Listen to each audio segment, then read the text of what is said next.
안녕하세요. 자동차 디자인 평론가 에라입니다. BMW 디자인 랭귀지 에피소드 2를 시작하겠습니다. 포스트 크리스 뱅글 시대의 디자인 변화를 다룰 예정인데요. 2010년부터 현재까지 약 10년 넘는 기간을 뜻합니다.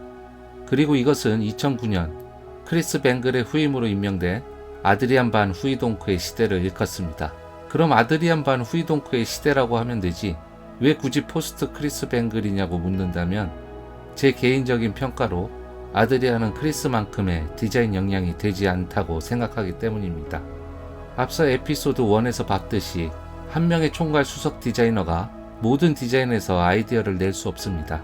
훌륭한 디자인은 훌륭한 디자인 랭귀지를 통해 만들어지지만 무엇보다 훌륭한 팀원에 의해서 만들어지죠. 뱅글버트, 플레임 서피싱, 레이어드 디자인 모두 크리스 뱅글이 만든 것이 아닙니다. 아드리안 반 후이동크와 앤더슨 워밍의 키 스케치가 있기에 가능했죠. 물론 초기 스케치에서 가치를 찾아내고 디자인 역량의 총알을 이루는 사람은 총괄 수석 디자이너고 그의 감각과 시야와 안목도 중요하죠. 현재 BMW 디자인에 대한 가치는 총평에서 내리겠지만 수없이 많은 시도의 과정들에서 아쉬움이 남는 게 있기 때문에 그렇습니다. 지금부터 그 과정을 밟아보죠. 아드리안 반 후이동크가 2009년에 BMW 디자인 지휘봉을 잡았다 해서 바로 결과가 드러나는 건 아닙니다. 이미 기존 디자이너의 손을 거쳤지만 아직 양산화 과정에 있는 미완성 모델들이 있기 때문입니다. 이 말인즉슨 크리스 뱅글의 디자인 랭귀지가 전 라인업에 반영되고 나서 아드리안 반 후이동크만의 디자인 랭귀지를 입힐 수 있다는 얘기죠. 양산의 시간차가 존재합니다. 그 기간 동안 새로운 디자이너는 새로운 디자인 랭귀지를 컨셉트 디자인을 통해 소개하고 피드백을 얻습니다. 뱅글버트가 있기 전엔 G9 그란 투리스모 컨셉트가 있었고 플레임 서피싱이 있기 전엔 X 쿠페 컨셉트가 있었죠. 그럼 아드리안이 부임하고 내놓은 첫 컨셉트는 무엇일까요?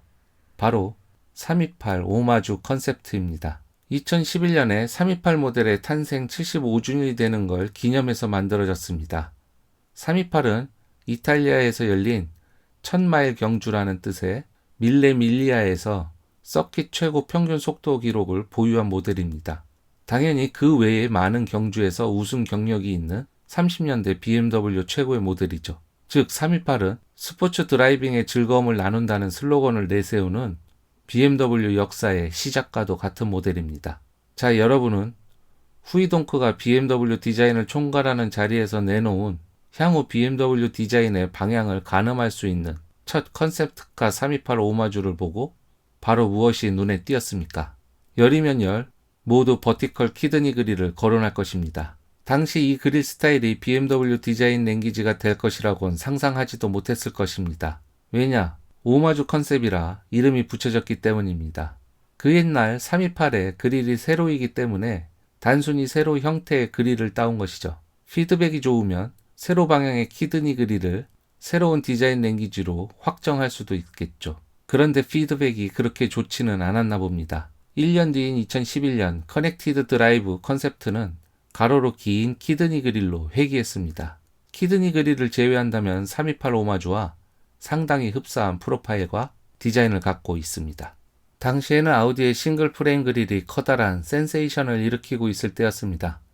프리미엄 자동차 판매량 1위를 다투던 브랜드는 항상 메르체데스와 BMW였습니다.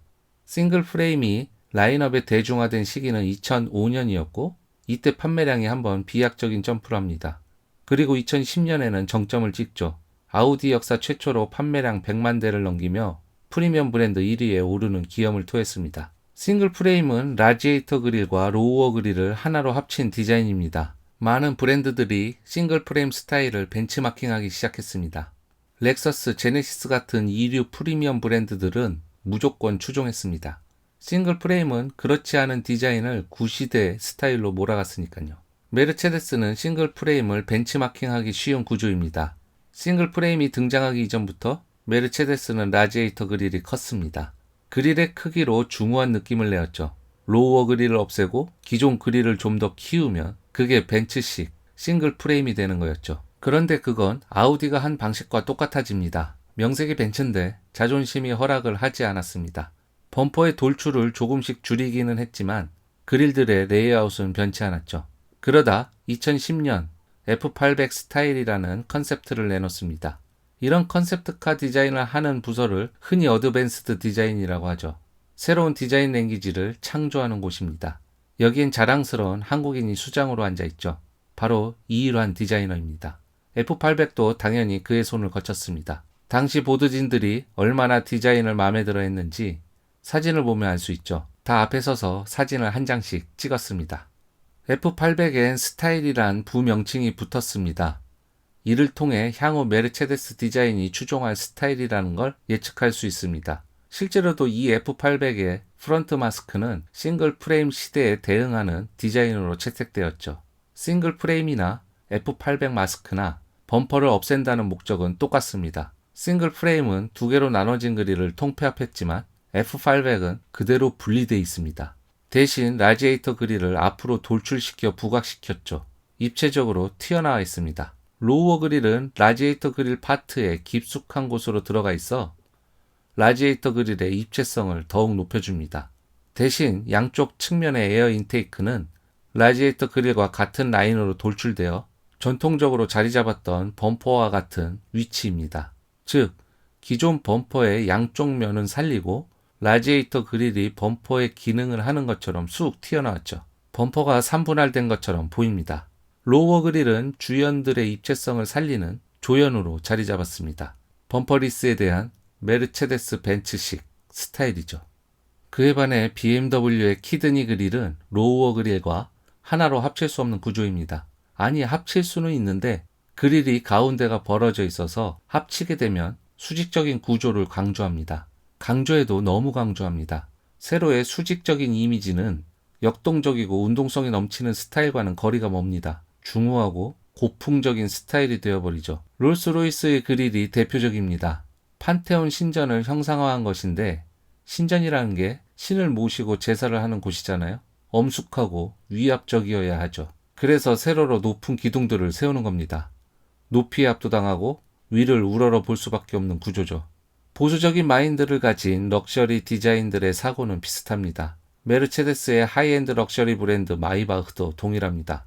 볼드하고 번쩍이는 그릴 디자인을 추종합니다. 독일 유일의 운송기기 전문 학과가 있는 포르츠하임 대학 학생들과 콜라보를 한 디자인인 엑셀레로의 그릴은 BMW의 미래 모습처럼 보입니다. 키드니 그릴이 싱글 프레임화된다면 영락없이 이런 모습일 테죠. 여하튼 BMW도 하루빨리 범퍼리스 디자인에 동참해야만 했습니다. 범퍼의 돌출은 크리스 뱅글 후기 시대부터 옅어지기 시작했습니다. 4세대 7 시리즈는 범퍼가 수평적 분할을 해줘 키드니 그릴과 로우어 그릴 사이에 공백을 메꿔주지만 2009년 등장한 5세대 7 시리즈는 범퍼를 없앴기 때문에 그릴 사이에 아무런 라인이 없습니다. 그 허전함을 메꿔줄 수 있는 건 키드니 그릴 뿐이죠.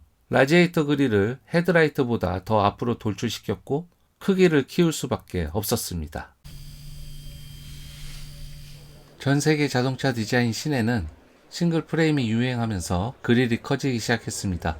왜 커지냐는 물음에 디자이너들은 나와서 존재감이 커진다, 대담하고 인상적인 디자인이라며 앵무새같이 떠들어댔습니다.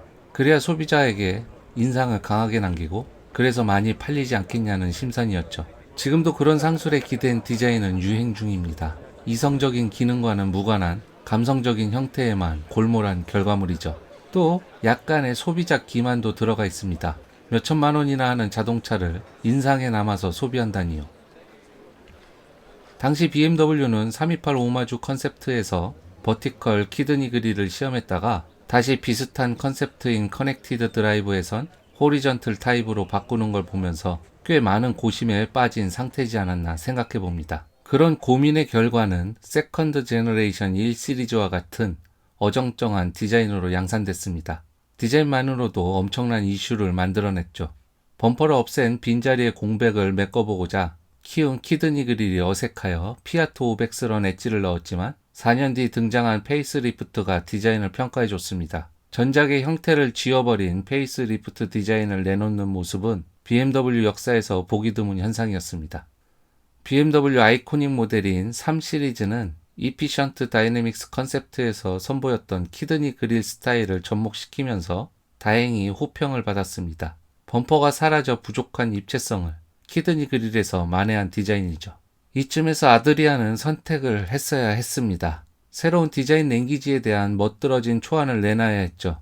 키드니 그릴에 대한 입체성을 고민하든지 로우어 그릴과 측면의 에어 인테이크 파트에 새로운 표현을 제시했어야 했습니다. 컨셉트카를 통해서 말이죠. 헌데 그는 이탈리아 카로체리아에게 기대기 시작합니다. 2012년 콘코르소 델레간차 빌라디에스테를 위한 쇼카를 자가토에 의뢰합니다. G4를 위한 스터디 모델격이지만 자가토의 이름에 걸맞지 않는 아쉬운 디자인이라 생각합니다. 아드리안의 목마름을 채워주기에도 미흡한 디자인이었을 겁니다. DRG의 레이아웃과 형태는 관습적이었고 범퍼리스 시대를 맞이하는 데 있어 독창성을 기대할 수도 없었죠. 그리고 또 1년 뒤 콘코르소 델레간차 빌라디에스테에서는 피니파리나에게 손을 벌립니다. 피니파리나의 해법은 리버스 슬랜트 노즈 스타일이었습니다. 먼저 그릴의 테두리를 얇게 해서 범퍼에 컨투어 시켰습니다. 미시적인 디테일에서 입체성을 높이기보다는 거시적인 형태의 입체성을 반영했습니다. 범퍼리스 시대는 범퍼가 사라지면서 같이 소멸하는 입체성을 다른 조형에서 살리는 대안 디자인의 시대입니다. 조소적 입체성이 강조되는 새로운 패러다임인 거죠. 이를 위해 BMW는 그릴 핀에 각을 주기 시작했었습니다. 피니파리나는 그 경계를 헤드라이트까지 확장시켜 역삼각형의 리버스 슬랜트 스타일을 만들었습니다. 키드니 그릴은 그것이 가지고 있는 캐릭터가 워낙에 강하기 때문에 자동차 디자인의 예술적 분야에서 유구한 역사를 자랑하는 이탈리아 카로체리에게도 벅차긴 마찬가지였습니다. 범퍼가 있던 자리에 여백을 메꾸기 위해 어쩔 수 없이 선택한 키드니 그릴의 사이즈업이라면 그릴을 더욱더 도드라지게 하는 아웃라인의 볼드한 처리는 독이 되는 표현이라고 피니파리나는 해석한 듯 싶습니다. 개인적으로는 나쁘지 않은 선택이라고 평합니다. 2014년 드디어 아드리안의 선택이 비전 퓨처 럭셔리 컨셉트란 이름으로 공개됐습니다.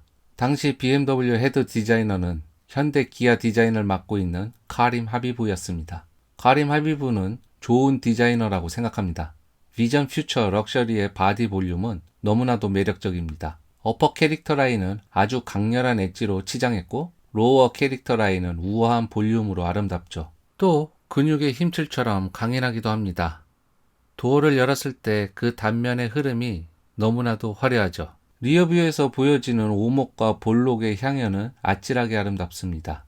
뱅글버트의 섬세한 표현과 입체적인 조형수를 보여주는 리어램프, 그리고 섬세하게 컨투어된 크롬 몰딩과 엣지들 사이에서 만들어진 볼드한 면의 굴절. 볼보의 토마스 잉겐라트도 참 섬세한 디자인을 잘하는데 카림 하비브도 만만치 않다고 봅니다. 자, 문제의 프런트 마스크로 가봅시다. 사이드 뷰에서는 프런트 마스크는 나무랄 데가 없습니다. 다채로운 선의 흐름이 있어 지루하지 않고요. 측면과의 경계를 엣지로 처리하는 특징도 나쁘지 않습니다. 잠깐, 여기서 이런 방식 최근 디자인에서 봤었죠? 눈썰미나 기억이 좋으신 분은 제가 기아 K8의 디자인 리뷰할 때 거론했다는 걸 아실 겁니다. 이런 부분이 바로 특정 디자이너의 시그니처가 되는 거죠. 분명 카림 하비브의 취향 중 하나가 이런 면처리일 것입니다. 그런데 정면으로 가서는 조화와 균형이 예상 외의 모습으로 변합니다. 사람으로 치면 옆모습의 이마, 눈, 코, 입, 턱이 어색한 비례 없이 어느 특정 부위가 유독 돌출되지 않은 조화로운 모습이었는데 얼굴을 돌려 정면을 바라보자 눈은 가늘고 코는 엄청나게 크고 입은 또 작은 셈이죠. 물론 비례가 보편적으로 아름답다고 해서 예쁜 얼굴이라고 하면 억울합니다. 어떤 얼굴이라도 매력은 있게 마련입니다. 분명 엄청나게 거대한 키드니 그릴이 추하다고 내면의 소리가 계속 올라오곤 있지만 얇고 가느다란 레이저 라이트는 세련돼 보입니다. 누군가 세련됨이 뭐냐고 묻는다면 딱히 떠오를 표현이 없음에 세련됐다고 답할 것입니다. 그럼에도 마음의 소리는 추하다고 하는데 로우어 그릴을 없애고 면을 벌려 만든 듯한 측면 에어 인테이크의 표현이 신선해서 이런 것들의 매력이 추함을 상쇄하고 묘한 감정을 일으키죠. 카림 하비브가 BMW를 떠나 인피니티로 옮기기 1년 전 2015년 콘코르소 델레간차에서 3.0 CSL 오마주 컨셉트가 등장했습니다. 한 번에 완벽한 형태로 디자인 랭귀지를 완성할 수도 있지만 이런저런 시도 끝에 완성도를 높이는 과정은 꼭 필요합니다. 그동안의 과정들인 이탈리아 카로체리아들의 조언과 비전 퓨처 럭셔리 컨셉에서의 대담하면서도 섬세한 시도들, 그리고 전위적이고 진보적인 디자인의 i8의 요소들이 총 집합된 디자인이라 할 수 있습니다. 키드니 그릴은 3 시리즈에서 호평받았던 프레임을 외부로 노출시키는 입체적 표현을 썼고, 헤드라이트는 그릴과 맞닿게 처리했죠. 싱글 프레임화된 키드니 그릴을 덩그러니 버려두는 것보다 가로로 긴 헤드라이트를 연결시켜 수직으로 길어진 그릴의 부담을 나누는 것이 훨씬 보기 편합니다. 아울러 헤드라이트의 두툼한 부분도 바닥으로 향하게 해서 버티컬 키드니 그릴로 높아진 레이아웃을 전체적으로 낮아 보이기도 합니다.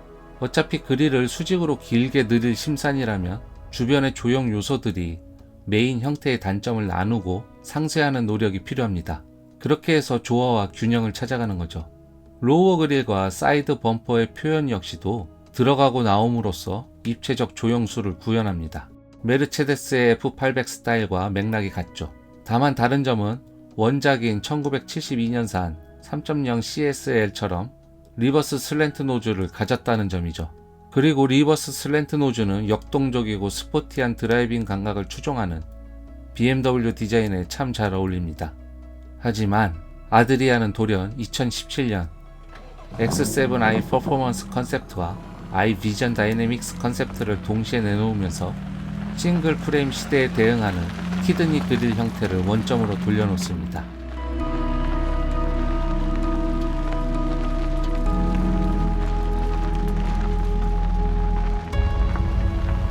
2부에서는 키드니 그릴의 완성형과 i 디비전의 새로운 디자인에 대한 내용으로 찾아뵙겠습니다. 시청해주셔서 감사합니다.